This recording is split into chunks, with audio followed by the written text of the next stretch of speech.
नमस्कार दोस्तों। आज मैं आप लोग के लिए IBACIO एग्ज़ाम एनालिसिस 2024 17 जनवरी थर्ड शिफ्ट का एग्ज़ाम समाप्त हो चुका है। इनमें पूछे गए प्रश्न मिल चुके हैं जो आपका 100% रियल और ऑथेंटिक क्वेश्चन है।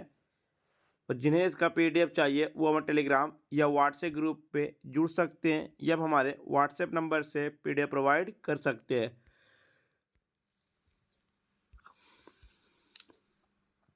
पहला प्रश्न दिया गया था, त्रिपिटक किस धर्म से संबंधित है? त्रिपिटक आपका बौद्ध धर्म से संबंधित है। त्रिपिटक बौद्ध के पवित्र ग्रंथ है। त्रिपिटक विनय पिटक में भिक्षुओं के लिए मठवासी अनुशासन के नियम है। सुत पिटक बुद्ध के उपदेश का संग्रह है। अभिधम पिटक बुद्ध के शिक्षाओं का दर्शन है।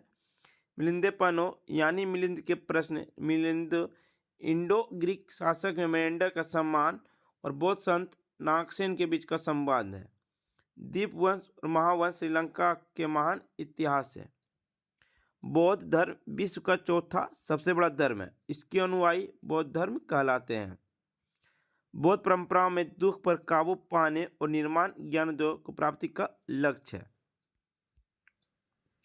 बौद्ध धर्म का श्रेय गौतम बुद्ध की शिक्षाओं को जाता है। तुगलक वंश को किस वंश ने समाप्त किया? तो तुगलक वंश को आपका सैयद राजवंश ने समाप्त किया। दिल्ली सल्तनत दिल्ली में स्थित एक इस्लामिक साम्राज्य था जो 320 वर्षों 1206 से 1526 तक भारतीय उपमहाद्वीप के बड़े हिस्सों में फैला था। इस 5 राजवंशों ने क्रमिक रूप से दिल्ली सल्तनत पर शासन किया। मामलुक राजवंश 1206 से 1290, गुलाम वंश जिसे कहते हैं, गुलाम वंश।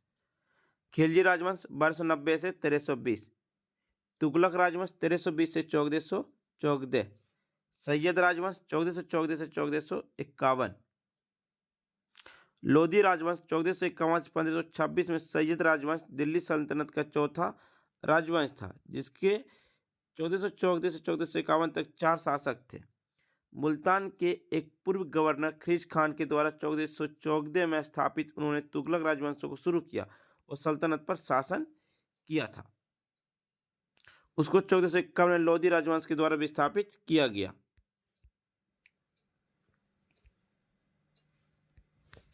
दो 2011 की जनगणना के अनुसार किसकी आबादी अधिक है, महिला या पुरुष की? 2011 की जनगणना के अनुसार भारत की जनसंख्या 1210.2 मिलियन है जिसमें पुरुष की जनसंख्या 623.7 मिलियन आंकी गई थी और महिलाओं की जनसंख्या फिर 586.5 मिलियन थी, इसलिए पुरुषों की जनसंख्या अधिक है। प्रतिशत वृद्धि दर जो था 17.64% थी जिसमें पुरुषों की वृद्धि दर 17.19% और महिलाओं का वृद्धि दर 18.12%। भारत की जनसंख्या विश्व का 17.5% जनसंख्या। 2011 की जनगणना में यह पता चला था कि 2011 में भारत में जनसंख्या का अनुपात 1000 पुरुषों पर 943 महिलाएं हो जाएगी। 2001 की जनगणना में 1000 पुरुषों पर 933 महिलाएं थी। जब भारत में पहली बार जनगणना 1872 ईस्वी में लॉर्ड मेयो के तहत किया गया था। उसके बाद हर 10 साल के अंतराल में आयोजित किया गया। हालांकि भारत की पहली पूर्ण जनगणना 1881 में किया गया था लॉर्ड रिपन के कार्यकाल में। 1949 से यह भारत सरकार के गृह मंत्रालय के तहत भारत के महापंजीयक और जनगणना आयुक्त के द्वारा संचालित किया जाता है। 1951 के बाद सभी जनगणना 1948 की जनगणना अधिनियम के तहत की गई। 2011 के तक के भारत की जनगणना 15वीं आयोजित की जा चुकी है।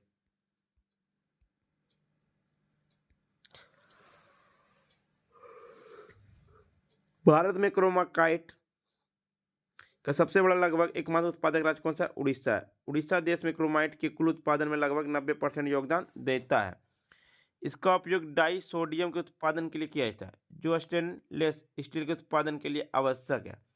उड़ीसा के अलावा महाराष्ट्र, तमिलनाडु, झारखंड और कर्नाटक भी देश में क्रोमाइट उत्पादन में योगदान देते हैं।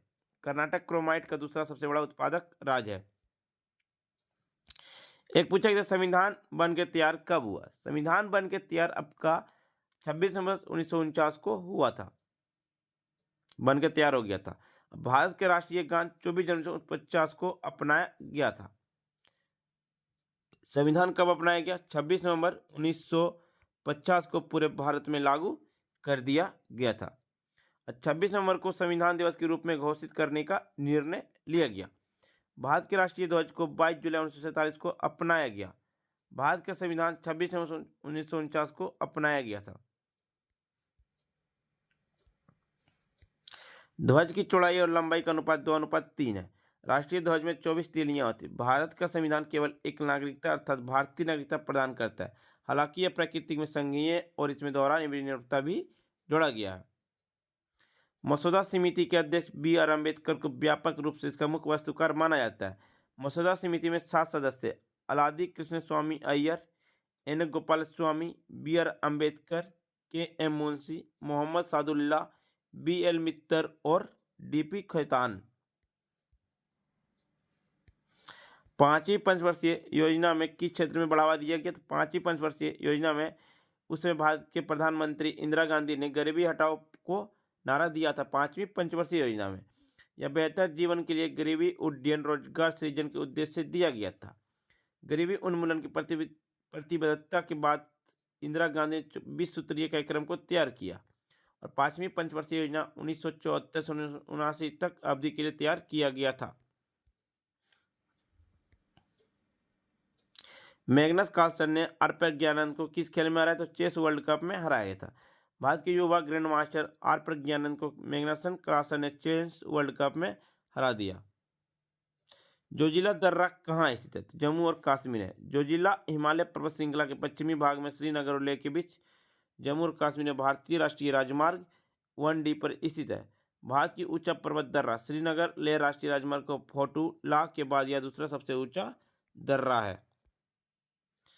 एक पूछा था अनुच्छेद 3 में क्या? भारतीय संविधान का अनुच्छेद 3 नए राज्यों के गठन, मौजूदा राज्यों के क्षेत्र में सीमाओं या नामों में परिवर्तन से संबंधित है। किसी राज्य से क्षेत्र को अलग करके या दो से अधिक राज्यों या राज्य के हिस्सों में एकजुट करके